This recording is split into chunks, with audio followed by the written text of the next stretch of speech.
जिंदगी की राह में कहीं खो गया है इंसान। मंजिल मिल जाएगी, जरा खुद को तो पहचान। हौसलों को कर बुलंद, पूरे होंगे अरमान।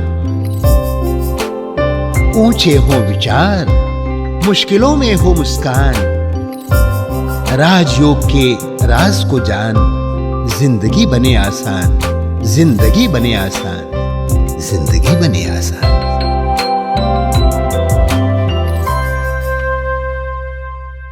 नमस्कार दोस्तों, स्वागत है आप सभी का हमारे प्रोग्राम जिंदगी बने आसान में। दोस्तों, हमारी सीरीज चल रही है होलिस्टिक वेलबींग के ऊपर। हम जान रहे हैं कि किस तरह से हेल्थ इज़ वेल्थ, ये सच में एक बहुत बड़ी रियलिटी है।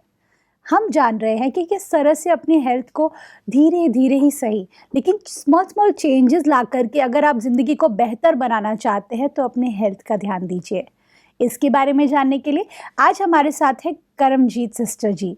आइए उनसे बातें करते हैं। ओम शांति दीदी, welcome to our show. Sister, आपने पिछले एपिसोड में कहा था कि किस तरह से जो हेल्थ है ये एक एटीट्यूड है ज़िंदगी जीने का। जैसा आप एटीट्यूड लेकर आगे बढ़ेंगे वैसे ही आपका हेल्थ बनेगा। अब मैं जानना चाहती हूँ, इसी से रिलेटेड एक क्वेश्चन मेरे मन में आया कि ऐसा क्यों होता है कि अनहेल्दी रहना इतना इजी है, चाहे टेस्टी टेस्टी फूड हो या लेज़ी लाइफस्टाइल हो या बेसिकली एफर्ट्स ज़्यादा ना लेना पड़े। अनहेल्दीनेस ये इतना क्यों अट्रैक्ट करता है, ना कि हेल्दी लाइफस्टाइल जिसमें बहुत ज़्यादा एफर्ट्स लगते हैं? ऐसा क्यों होता है? देखिए, इट्स नथिंग सडन, कुछ अचानक से नहीं होता है। Generation gaps and the change of generation और बहुत सारी चीज़ों का इनकलकेशन हो जाना, इंट्रोड्यूस हो जाती हैं बहुत सारी ऐसी चीज़ें इंटरनेशनल स्तर पर। धीरे धीरे जनरेशंस में बदलाव आने शुरू हो जाते हैं। आपने देखा होगा घरों में जब जिन घरों में बड़े बुजुर्ग होंगे या पुराने समय से उस घर पर जिन बड़े बुजुर्गों का थोड़ा सा प्रभाव रहता है, उन घरों में हेल्दी लाइफस्टाइल्स को फॉलो किया जाता है। A very healthy living families हैं, पूरे के पूरे परिवार हैं जिनको बहुत अच्छे से मालूम है कि सुबह से लेकर रात तक हमें हेल्दी लाइफस्टाइल कैसे जीना है। तो वहाँ से बड़ों से एडल्ट सीखते हैं। उन एडल्ट्स में जब वो संस्कार आते हैं, उनसे छोटे बच्चे सीखते हैं, और जब वो छोटे बच्चे सीख रहे होते हैं वो बड़े होकर के फिर आगे अपने छोटे बच्चों को सिखाते हैं जी। तो ऐसे परिवारों में वो हेल्दी लाइफस्टाइल कहीं ना कहीं बरकरार रहना शुरू हो जाता है। बट क्योंकि आज के इस दौर में न्यूक्लियर फैमिलीज़ इतनी होती जा रही हैं, बड़े बुज़ुर्गों से हम कट कर न्यूक्लियर फैमिलीज़ में जब रहने लगते हैं, और TV media, social media, TV media, multimedia, उन सब चीज़ों पर जो दिखाया जाता है उनके इन्फ्लुएंस में आकर वही चीज़ें हमें ज़्यादा अट्रैक्ट करती हैं। आपने कहा अनहेल्दी रहना इतना आसान है और हेल्दी रहना मुश्किल है। Why? Because what we see we become. जी। और आप खुद ही सोच लें कि आज ज़्यादा हमारे आसपास हम क्या देख रहे हैं? Unhealthiness, unhealthy style of living, unhealthy खाने की चीज़ें। They are fascinating us through multimedia. छोटे बच्चे या एडल्ट जो लोग हैं, एडोलेसेंट्स, टीनेजर्स एंड एडल्ट्स, जब वो अपने बड़ों से हेल्दी लाइफस्टाइल की बातें और वो संस्कार नेचुरल नेचर में ढाल लेते हैं, तो उनको फिर सारा जीवन वो चीज़ें तंग नहीं करती। लेकिन जब हम उनसे ही कट कर या अपनी रूट्स से अलग होकर हम बाहर की चकाचौंध, पॉम्प एंड शो में मिक्सअप होकर के उसका इफ़ेक्ट भी हमारे मन पर इतना होने लगता है, तो वही चीज़ें हमें फैसिनेट करती हैं जी। तो हम बात कर रहे थे कि जो हम देखते हैं, what we see we become, right. जो जितना ज़्यादा हम देखेंगे वही चीज़ें हमारे मन पर, तन पर असर करती हैं। और यहाँ पे जो आपने क्वेश्चन पूछा था, हेल्थ इज़ एटीट्यूड, उस पर एक और चीज़ इंक्लूड करना चाहूँगी। जैसे ही लोग 40s में पहुँचते हैं, उसके बाद बुढ़ापे की बातें सोचना शुरू कर लेते हैं। True. Again that is our thought process. हमारा शरीर जल्दी बूढ़ा नहीं होता, लेकिन हमारी सोच जल्दी बूढ़ी होनी शुरू हो जाती है। अक्सर करके जो लोग, आई एम नॉट सेइंग कि सभी ऐसा करते हैं, लेकिन कुछ ऐसे कैटेगरीज ऑफ पीपल भी है जो 40-50s में आते ही सोचने लगेंगे अब तो हम बुजुर्ग हो गए, हुन सी बुढ़े हो गए। आप तो थोड़ा सा ज्यादा बता रहे हैं। हमारे मुंबई में लोग 30s में बोलते हैं हम बूढ़े हो गए। तो ये जो एटीट्यूड आ रहा है ना, आप यहाँ पर क्या दे रहे हो, मतलब क्या फीड दे रहे हो? आई बिलीव 30s में तो इंसान जीना सीखना शुरू करता है। Okay, this is what I believe कि 30 इयर्स तक तो आपको पता ही नहीं होता जिंदगी क्या है।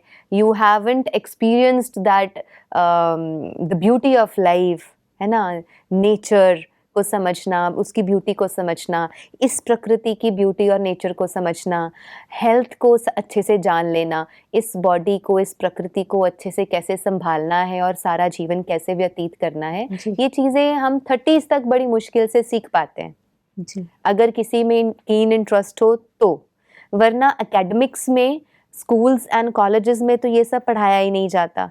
It's never the part of our curriculum कि हमें हेल्थ के बारे में सिखाया जाए। हाँ, जो मेडिकल की पढ़ाई पढ़ते हैं उनको भी पर्टिकुलर अपनी स्ट्रीम का ही पता होता है, लेकिन एक कंप्लीट वेलनेस के बारे में कहीं कोई सब्जेक्ट नहीं पढ़ाया जाता। अगर होता तो शायद हमारे बच्चे या बचपन से ही वो चीज़ों की आदतें हो गई होती जी, क्योंकि उनमें ढल जाता है ना व्यक्ति।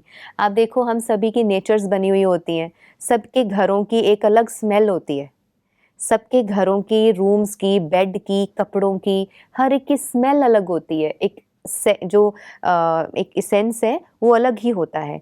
ऐसे हम सबके घरों में हमारी नेचर्स अलग अलग होती हैं। तो जैसे परिवार, जैसे बैकग्राउंड से हम आएंगे, या तो कुछ नया सीख के इनकलकेट कर ले, ट्रू, या तो फिर जो पीछे से है उसका प्रभाव हमारे ऊपर रहेगा। तो जो जैसे जिस बैकग्राउंड से आए हुए होते हैं वैसा ही माइंडसेट हमारा बन जाता है। या फिर एक बच्चा ऐसे उभर के आए कि वो खुद को भी नहीं लेकिन अपने आसपास सबको बदल दे, सबके ऊपर एक पॉजिटिव प्रभाव डाल दे जी, कुछ नया सीखकर या कुछ नया एक्सप्लोर करके। ऑलरेडी इस विश्व में, इस संसार में परमात्मा ने जो दिया हुआ है, जो प्रकृति में दिया हुआ है, वो आज का नहीं, वो सदियों पुराना है। अगर हम गुरु नानक देव जी को थोड़ा पढ़े, उनको सुने, समझें, आप देखेंगे उन्होंने प्रकृति के बारे में ही कितना कुछ बताया है, बिल्कुल, ईश्वर के बारे में कितना कुछ बताया है। तो गुरु ग्रंथ साहब में बहुत सारी चीज़ें ऐसी मेंशन्ड है, हेल्थ के बारे में, हमारी प्रकृति के बारे में, नेचर के बारे में। अगर उन्हें समझते हो हम अगर, तो again we can benefit our life in a very beautiful way. अगर एक छोटा बच्चा या पूरी फैमिली हेल्थ को अपनी नेचुरल नेचर बना ले, हेल्दी लाइफस्टाइल को नेचुरल नेचर बना ले, फिर नहीं मुश्किल लगेगा। फिर चाहे कितनी भी एडवर्टीजमेंट्स आ रही हैं, कितना भी social media, press media, multi media, TV media, कुछ भी हमें गलत कहीं कोई गाइड कर देता है, या कुछ भी चीज़ें उनको अपने प्रॉफिट के हिसाब से जो दिखती है वो प्रसार करते हैं, हम उनको फटाफट से अडॉप्ट करने की कोशिश करते हैं। लेकिन जब हमें पता होगा this is the actual way of living, this is the actual natural way of living, and this is the true healthy way of living, जब ये चीज़ें एक परिवार को एज अ होल पता होंगी, तो उस परिवार में बुजुर्ग, बड़े और बच्चे, तीनों ही जनरेशन्स स्वस्थ होंगे। वाह, कुछ बच्चों में मैंने देखा है सिस्टर कि वो ना बचपन से ही कुछ अनहेल्दी लाइफ बॉडी लेकर के आते हैं। अनहेल्दी बॉडी मैं नहीं बोल सकती, थोड़े डिजीज़ या फिर कोई certain problems in their body. इसका रीज़न क्या होता है? इज़ इट बिकॉज कि उनकी फैमिली, पेरेंट्स या फिर उनके पहले जो जनरेशन्स रहे हैं वो अनहेल्दी थे, इसी वजह से वो ऐसे पैदा हुए हैं? See, if during the birth of a child or before the birth of a child or when a family is planning for a child, जी, अगर उस समय पर हस्बैंड एंड वाइफ और अ कपल और वो परिवार जो है, उस परिवार में ज़्यादातर आजकल न्यूक्लियर फैमिलीज हैं, a couple is living and फिर उसके बाद एक बच्चा या दो बच्चे, यूजुअली ऐसा है। बड़ी जॉइंट फैमिलीज देखने को बहुत कम मिलती हैं आज के युग में जी। तो अगर एक पेरेंट का लाइफस्टाइल ही अच्छा नहीं होगा उसका प्रभाव उस बच्चे पर भी पड़ेगा जब वो 9 महीने अपनी माँ के कोख में है। ओके। और जब वो बच्चा बाहर, बच्चे का जन्म हो जाता है, बच्चा जब इस दुनिया में बाहर आता है, तो अगर उस फैमिली में ही हेल्दी लाइफस्टाइल जीने के तरीके नहीं अपनाए जा रहे हैं, तो नेचुरल है वो बच्चे पर इफेक्ट करेगा। Right. Supposedly we take an example of a mother. Suppose I am a mother and मेरे घर में बच्चा है, या हम किसी की भी एग्जाम्पल ले लें, अगर वो मदर को खुद को पता है कि सुबह उठने से लेके रात तक सारे दिनचर्या में how I have to lead a healthy life, a very well holistic wellbeing किसको कहते हैं, वो उस मदर को पता है जी। तो फिर उसका बच्चा जो उसके गोद में पल रहा है, जिसको वो सारा दिन अपने साथ खिलाती है, पिलाती है, उसको खेल पाल करती है, तो उस बच्चे के अंदर वो आदतें माँ की आनी शुरू हो जाती है ना। ओके। बच्चा अडॉप्ट करता है ना अपने आसपास की हर चीज को। एक कमरे में इट्स अनटाइडी, इट्स शैबी, बस चीजें बिखरी हुई हैं, ऐसे घर में बच्चा पलेगा तो वो क्या देख रहा है इन आंखों से, क्या कलेक्ट कर रहा है।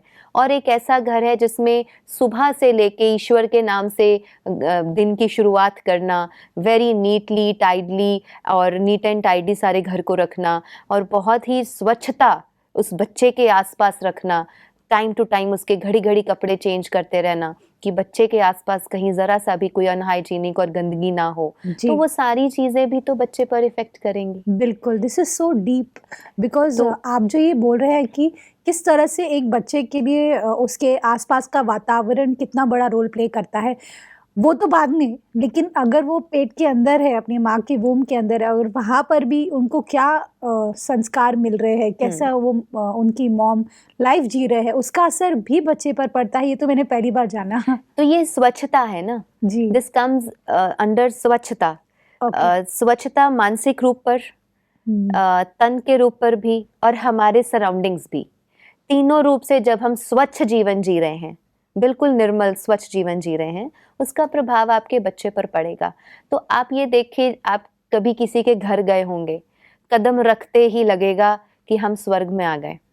एकदम स्वच्छ, निर्मल, set, everything organized, everything very nicely and neatly kept at its own place, है ना। ऐसे घर में जाओ और वहाँ की सीरीन वातावरण, वहाँ का जो एटमॉस्फेयर है वो भी आपको अट्रैक्ट करेगा। एक ऐसी जगह, और एक ऐसी जगह में जाओ कि घर गए, किसी के घर आप कदम रख रहे हैं, यू आर इन्वाइटेड समवेयर, चीज़ें बिखरी पड़ी हैं, सम अनटाइडी थिंग्स आर देयर, और सब हौच पौच हुआ पड़ा है, और आवाज़ें आ रही हैं कहीं कहीं से, तो ऐसे घर में जाओ। फ़र्क है ना दोनों का? बिल्कुल फ़र्क है। तो वो कहाँ से आ रही हैं वो चीज़ें? Are we adopting this from TV? No. Are we adopting this from outside? No. सब कुछ यहाँ है। जिसका ये स्वच्छ होगा, जिसका यहाँ पर सब ऑर्गेनाइज्ड होगा, जब यहाँ कोई क्लटर नहीं होगा, तो उस आत्मा को अपने बाहर भी क्लटर पसंद नहीं होगा। राइट। उसको बाहर भी स्वच्छता ही चाहिए। जो यहाँ कंफ्यूज्ड है, जो यहाँ पर क्लटर से भरा हुआ है, उसको बाहर भी सब क्लटर ही दिखेगा, और नेचुरल हो जाता है कि आप मेसी से लाइफस्टाइल में आ जाते हैं। That starts from your mind.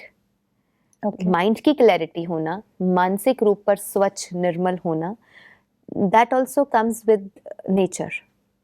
That is something when we are connected to nature. आप देखें, कभी हिमाचल गए हैं? नहीं, अब तक नहीं। आई विश आप बहुत जल्दी हिमाचल जाएं। I heartily wish this for you कि या जो भी हमारे दर्शक हिमाचल गए होंगे, तो आप देखें वहाँ जा कर के how beautifully nature has organised itself. कौन करता है वहाँ सफाई? इतना बड़ा नेचर है, कितनी पहाड़ियाँ हैं, कितने ज़्यादा पेड़ हैं, they are so well organised एक लाइन में, they are so well organised beautifully एक डिज़ाइन में, कि देख कर के हैरानी होती है इतनी ब्यूटीफुल नेचर कैसे। कौन वहाँ जाकर के कटिंग कर रहा है? कोई भी नहीं। हम तो अपने घरों के गार्डन्स को मेंटेन कर सकते हैं, हम तो अपने घरों को मेंटेन कर सकते हैं, हम अपने कमरे को मेंटेन कर सकते हैं, हम अपनी बॉडी को मेंटेन कर सकते हैं। वहाँ नेचर को कौन मेंटेन कर रहा है? नेचुरली ऐसी मेंटेन्ड और ऐसी ब्यूटीफाइड नेचर परमात्मा की है, इस प्रकृति की है, उससे सीखने को मिलता है कि एक नेचर में ये जो पेड़, पंछी, पौधे, पहाड़ियाँ, so beautifully well designed and so beautifully organised in a perfection. आप कहीं गलती, कहीं कमी निकाल ही नहीं सकते। वहाँ कोई ह्यूमन बीइंग का रोल ही नहीं है। नेचर ने अपने आप को ब्यूटीफुली खुद ही ऑर्गेनाइज इतना किया हुआ है हमारी हेल्प के बिना। तो फिर मैं अपनी नेचर अगर ऐसी बना लूं, तालमेल बिठा करके नेचर के साथ, प्रकृति के साथ जी, क्योंकि बहुत से लोग प्रकृति को परमात्मा कह देते हैं। एक तरह से परमात्मा को प्रकृति के रूप में देखना शुरू कर लेते हैं। राइट। क्योंकि when we look at nature, चेतनता है ना, पेड़ हैं, पौधे हैं, पहाड़ियां हैं, चेतन है, चेतनता है। पौधों में, ट्रीज में चेतनता है। दे ग्रो, इतने से होते हैं फिर कितने बड़े हो जाते हैं। राइट। और वो हमें कितना कुछ देते हैं। तो उस चेतनता को जब हम अपने अंदर लेके आते हैं with meditation, with the power of God, with the power of almighty and spirituality, तो हमारा जीवन सारा ही ऑर्गेनाइज्ड होना शुरू हो जाता है। वाओ। फिर जब आप अपनी बात जब किसी के आगे रखेंगे या अपने बच्चों को समझाएंगे, फिर उनको वो बातें मुश्किल नहीं लगेंगी। उनको लगेगा कि यस, इनकी बात में दम है, ये हमें सुनना चाहिए, ये हमें देखना चाहिए, इसको अडॉप्ट करना चाहिए फॉर आवर ओन बेनिफिट, ताकि हम अपने जीवन में बिल्कुल एकदम से निर्मल, स्वच्छ और सुखी और तंदुरुस्त जीवन जिए till our 80, 90 100s। What I feel कि अगर एक व्यक्ति प्रकृति के साथ सामंजस्य बिठा करके जीना शुरू करे, 80s, 90s एंड 100s तक उसका जीवन होना बहुत आसान है। वाओ। और बहुत नेचुरल हो जाएगा। It is something very possible, हम इसे इम्पॉसिबल नहीं कह सकते।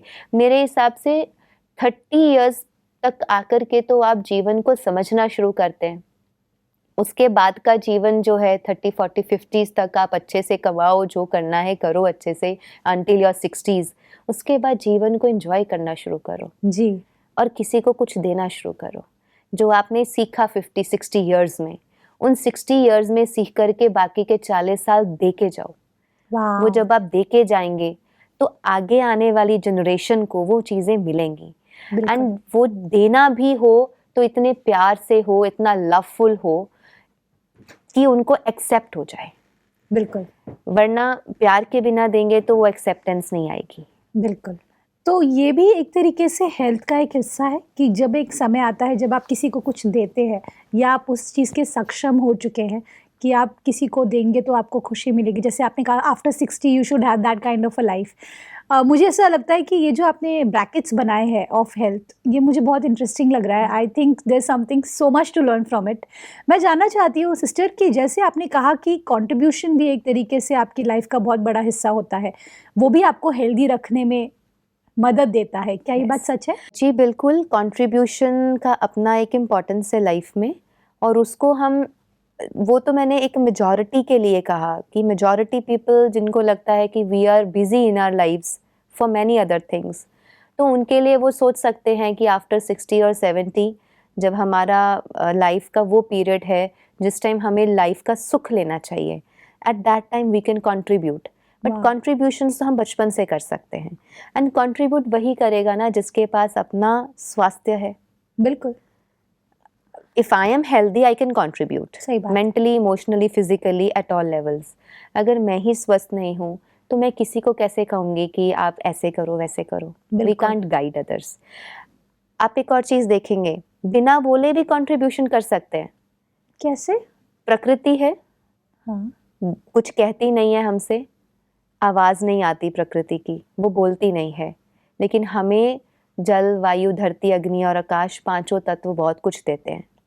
ट्रू। कभी आप हिमाचल जाएंगे या कोई भी ऐसी जगहों पर जाएंगे which are very close to nature, वहाँ पे आप जाके देखेंगे नेचर आपसे बात करती है, नेचर आपको सिखाती है कि कैसे ऑर्गेनाइज्ड और वेल बीइंग आपकी रह सकती है। तो बचपन से ही अगर आपको हेल्थ की समझ हो, हमें समझ हो, तो जैसे जैसे आप हेल्दी जीवन जिएंगे, आपको देख कर के भी तो लोग सीखते हैं ना। ट्रू, बिल्कुल। अब मिल्खा सिंह थे, पंजाब से एक बहुत बड़े एथलीट हैं, फौजा सिंह हैं, मिल्खा सिंह हैं, ऐसे कुछ एथलीट्स जो रहे हैं, आप उनकी 100 क्रॉस करने के बाद भी अगर उनकी हेल्थ को देखें, देखने वाले देख कर के ही कह देंगे कि बड़ी अच्छी हेल्थ मेंटेन्ड है, और अगर ये कर सकते हैं तो फिर हम क्यों नहीं कर सकते। ऐसा जिसके मन में आ गया उसको मोटिवेशन मिल गई, बिल्कुल, उसको वो प्रेरणा मिल गई। तो this is how without speaking also our body, our mind, अगर हम अपने आप में स्वस्थ जीवन जी रहे हैं, आपको देख करके बहुत सारे लोग सीख लेंगे। That also spreads a message. बिल्कुल, ये भी एक तरीके का कंट्रीब्यूशन है। ये भी एक कंट्रीब्यूशन है। इफ आई एम हेल्दी, जी, being healthy is also a contribution to my society and my family. अगर मैं स्वस्थ नहीं हूँ तो मेरा परिवार मुझसे तंग नहीं होगा, नहीं कह सकते, लेकिन मेरा परिवार मेरे लिए वरी करेगा। मैं ठीक नहीं हूँ तो मेरा लाइफ पार्टनर, मेरा परिवार, वो सब मेरे लिए चिंतित रहेंगे। या आए दिन हम हॉस्पिटल्स के चक्कर काट रहे हैं, वहीं पैसा लग रहा है, तो वो सारी चीज़ें कितनी अनहेल्दी हो जाती हैं, बिल्कुल, कितना मेसी हो जाता है। And if I am keeping my self fit and healthy, तो आप सोचो पूरे परिवार को क्या मैसेज जा रहा है। बिल्कुल, it's again a contribution. Sister, अभी एक और सवाल आया मेरे मन में, ये जैसे कि हम कुछ लोगों की बात करें जिन्हें अभी अभी डायग्नोस हुआ कि सपोज उन्हें डायबिटीज़ हुआ है या फिर थायराइड हुआ है या कोई भी तरह का डिजीज़ उन्हें हुआ है, तो तब जैसे एक अलार्म बजता है या फिर एक अवेयरनेस आती है कि नहीं, अभी मुझे अपनी हेल्थ का ध्यान देना है, क्योंकि अगर मैं ध्यान नहीं दूंगी या नहीं दूंगा तो मुझे प्रॉब्लम हो सकती है, या वो मोटिवेशन वहीं पर शुरू होता है। तो ऐसा क्यों होता है कि हमें वैसे अलार्म की ज़रूरत है और हम पहले से ही उस चीज़ को लाइफस्टाइल में क्यों नहीं ले पाते? क्योंकि हमने कभी प्रायोरिटी नहीं दी ना। We never give priority to health, we give priority to money, we give priority to our professions, we give priority to outside world, we never prioritize or give preference to our inner world.